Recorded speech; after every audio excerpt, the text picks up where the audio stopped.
Republican Senators Ted Cruz and Mike Lee wrote an op-ed in the Wall Street Journal saying it is, quote, the Senate's duty to put Mayorkas on trial.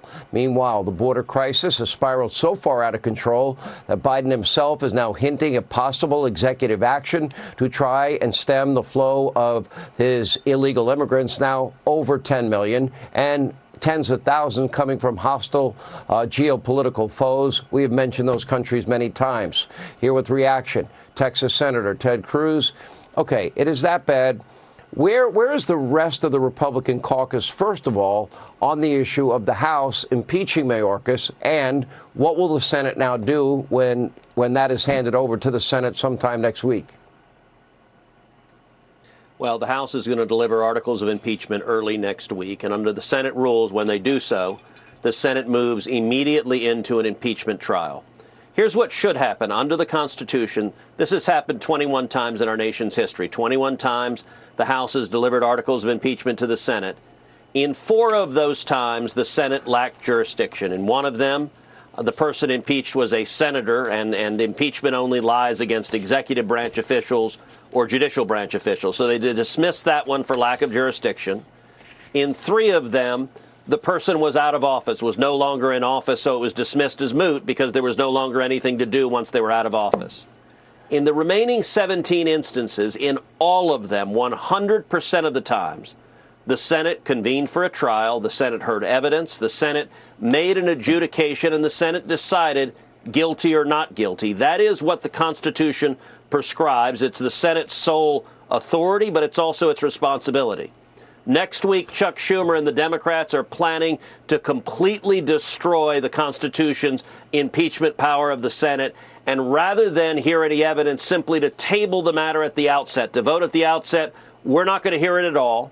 And I'll tell you, Sean, Schumer is doing this for 3 reasons. Number one, he wants to prevent the House managers from presenting the evidence of what an absolute disaster Biden and the Democrats' open borders is.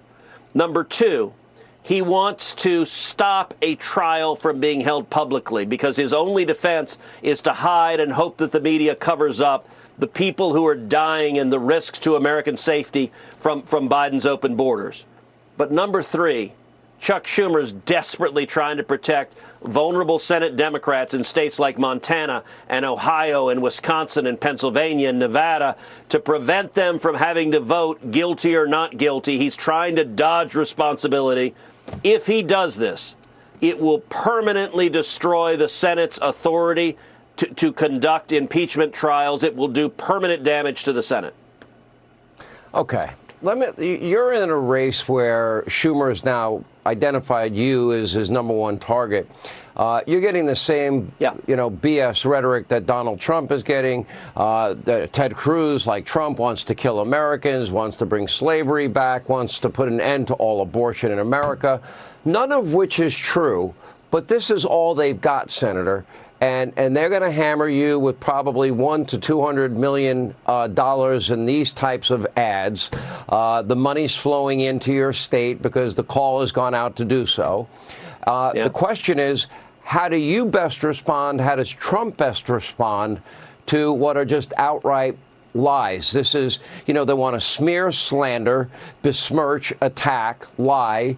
They can't run on their record. That's all they got. What's the answer? Look, the best way to respond to lies is with truth. If this record is about substance, we win. If it's about Joe Biden's horrendous record, we win. If it's about our vision for America, low taxes, reasonable regulations, lots of jobs, protecting American families, standing with law enforcement, securing the border, keeping our families safe, and protecting our constitutional rights, we win. You're right, the Democrats. Chuck Schumer has named me as his number 1 target. Chuck Schumer and George Soros are going to spend over $100 million in Texas trying to beat me right now. They're flooding cash into the state. And they're going to engage in lies. They're going to engage in smears. I'm not going to respond in kind. I'm not going to go into the gutter. I'm going to talk about my record versus the very liberal Democrat running against me. But I'll tell you, the only way we can do it, because the corporate media is corrupt. They are propagandists for the left wing. The only way we can do it is to raise the money to counteract the $100 million. And so what we've been supported by is millions of your viewers, of patriots across America going to tedcruz.org and making a contribution, giving $25, $50, $100 at tedcruz.org. And what is really, really helpful is so many people are signing up for what we call our Liberty Circle, where they sign up to give a recurring monthly contribution, $10, $25, $50 at tedcruz.org. That's how we withstand the Marxists who are flooding money into the country. And listen, if you don't think Texas is close, my last race, I won by fewer than 200,000 votes. I won by less than 3%. And so Schumer is gambling. If he spends enough money, he can gain 3%. He can flip Texas. And we're not going to let him do it, but the way we're going to stop it is focusing on substance and truth and a better vision for America. My